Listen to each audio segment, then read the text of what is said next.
तो वापस से आ चुके हैं एक और नए वीडियो के साथ और आज की इस वीडियो में हम लोग देखने वाले हैं लिंक लिस्ट और एरे में क्या अंतर होता है। लिंक लिस्ट को हम लोग इंप्लीमेंट करने वाले हैं। लिंक लिस्ट का फायदा क्या है, लिंक लिस्ट का नुकसान क्या है, सब कुछ देखेंगे। तो सबसे पहले देखते हैं कि एरे क्या होता है। एरे में क्या होता है कि आपका कंटिन्यूअस मेमोरी लोकेशन होता है, यानी कि अगर इसका एड्रेस 22 है, यानी कि जीरो इंडेक्स पे जो वैल्यू स्टोर है उसका एड्रेस मान लीजिएगा 22 है, तो फर्स्ट वाले के इंडेक्स क्या होगा 26 होगा, सेकंड वाले का 30 होगा, फिर 34, फिर 38, इस तरह से कंटिन्यूअस रहेगा। यानी कि अगर आप किसी भी इंडेक्स को इस एक्सेस करना चाहते हैं, किसी भी इंडेक्स के वैल्यू को, तो आप क्या करेंगे कि जो फर्स्ट वाला जो एलिमेंट है, जैसे कि यहाँ पर 22 है एड्रेस, तो 22 प्लस 4 मल्टीप्लाइड बाय 3, तो यहाँ पर आपको थर्ड वाले इंडेक्स पे जो वैल्यू है उसको आप एक्सेस कर पाएंगे। यानी कि यहाँ आप कांस्टेंट टाइम में किसी भी वैल्यू को एक्सेस कर सकते हैं।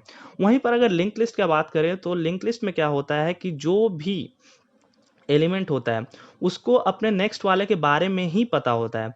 मान लीजिए यहाँ पर 0 है तो उसको 1 के बारे में पता होगा, अगर 0 है तो उसको 2 के बारे में क्या पता नहीं होगा। यानी कि ये जो जीरोथ वाला जो इंडेक्स पे जो वैल्यू है वो बता सकता है कि फर्स्ट वाले इंडेक्स के एड्रेस क्या है, लेकिन वो सेकंड वाला जो इंडेक्स है उसके बारे में नहीं बता सकता।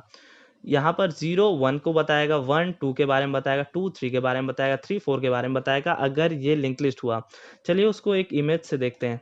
जैसे कि यहाँ पर ए है, यहाँ पर आपका ये डेटा है, उसके नेक्स्ट में क्या स्टोर होगा, उसके नेक्स्ट में जो बी का एड्रेस है वो स्टोर होगा। फिर बी के नेक्स्ट में क्या होगा, बी के नेक्स्ट में सी स्टोर रहेगा, सी का जो एड्रेस है। फिर सी के नेक्स्ट में डी का एड्रेस स्टोर रहेगा और उसके बाद डी के नेक्स्ट में नल हो जाएगा। आपका लिंक लिस्ट क्या होता है कि लिंक लिस्ट में आप कभी भी कितना भी वैल्यू ऐड कर सकते हैं। अगर मान लीजिए वहीं पर एरे का बात करें हम लोग, तो एरे में अगर आपने 5 साइज का एरे बनाया तो उसमें आप 6 एलिमेंट स्टोर नहीं कर सकते हैं। लेकिन आपने अगर लिंक लिस्ट बनाया है उसमें आप जितना चाहे उतना वैल्यू स्टोर कर सकते हैं। जैसे कि यहाँ पर अभी 4 ही दिखा रहा है, आप 5 6 7 8 9 10 ऐसे कर सकते हैं। तो मोटे तौर पर बात यह हो गया कि जो फर्स्ट वाला जो जीरोथ इंडेक्स पे है वो सेकंड वाला का एड्रेस स्टोर करके रखेगा, सेकंड वाला जो है वो थर्ड वाले का बारे में स्टोर करके रखेगा जो एड्रेस है। तो इसी तरह से क्या होता है कि एक आदमी को दूसरे आदमी के बारे में पता होता है, दूसरे आदमी को तीसरे के बारे में पता होता है, फिर तीसरे आदमी को चौथे आदमी के बारे में पता होता है। इसी तरह से चलते जाता है चेन। आप लास्ट में मान लीजिए डी डॉट नेक्स्ट को, यानी कि डी के नेक्स्ट को आपने नल कर दिया, यानी कि लिंक लिस्ट खत्म हो गया। फिर आपका क्या इच्छा हुआ कि चलिए पांचवें आदमी को भी ऐड कर लेते, तो डी के जो नेक्स्ट है यानी कि डी को बता देंगे कि पांचवा आदमी कौन है, पांचवा आदमी का एड्रेस क्या है।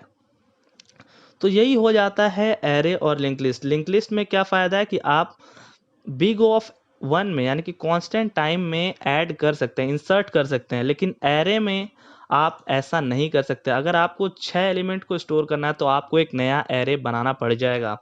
लेकिन लिंक लिस्ट में आप पांचवे छठे जितना भी आप एलिमेंट स्टोर करना चाहते हैं, आपको बस क्या करना है कि जो भी लास्ट वाला है उसके जो नेक्स्ट है उसमें जो एड्रेस है आप जो ऐड करना चाहते हैं उसको स्टोर करवा देना है। तो यही अंतर होता है लिंक लिस्ट और एरे में।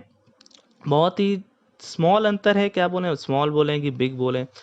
जैसे कि ये दोनों का अपना अपना फ़ायदा है। एरे में क्या होता है कि आप कांस्टेंट टाइम में किसी भी इंडेक्स के वैल्यू को आप एक्सेस कर सकते हैं, लेकिन लिंक लिस्ट में क्या होता है कि लिंक लिस्ट में अगर आपको डी के वैल्यू को एक्सेस करना है तो आपको सी तक ट्रैवर्स करके आना ही पड़ेगा, क्योंकि ए को डी के बारे में नहीं पता, डी कहाँ से आ रहा है, कहाँ क्या एड्रेस है क्या नहीं एड्रेस है।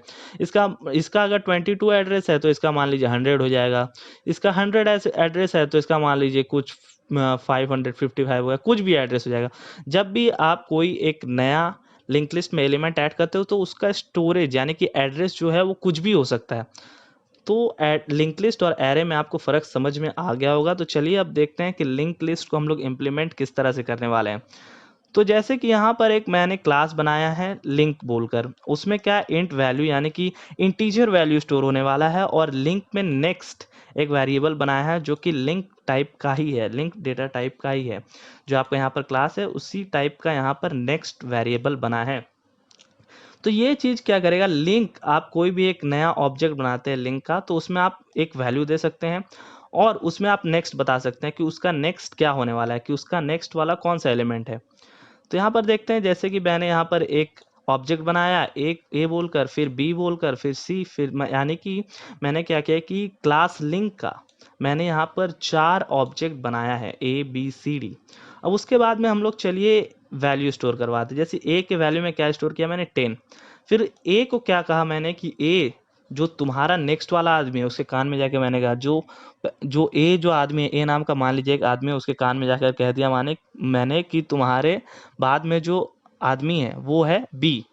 फिर क्या किया मैंने, बी के वैल्यू को स्टोर कराया, फिर बी को बताया उसी तरह से तुम्हारे बाद सी है, फिर सी में वैल्यू स्टोर कराया, फिर मैंने क्या कहा कि सी को कि तुम्हारे बाद डी है, फिर डी के वैल्यू को स्टोर कराया, फिर डी के बाद क्या कहा मैंने, डी को तुम्हारे बाद अब कोई नहीं है, ये लाइन अब खत्म हो चुका है। यानी कि आपने एक लाइन बनाया, उसमें पहले आदमी को बता दिया कि दूसरा वाला आदमी कहाँ पर है, दूसरे वाले आदमी को बता दिया कि तीसरा वाला आदमी कहाँ पर है, और तीसरे वाले आदमी को बता दिया कि चौथे वाला आदमी कहाँ पर है। और चौथे वाले को कुछ बताना ही नहीं है, चौथे वाले को क्या देना है कि तुम्हारे बाद ये लाइन खत्म हो चुका है, क्योंकि तुम्हारे बाद और कोई आदमी है ही नहीं।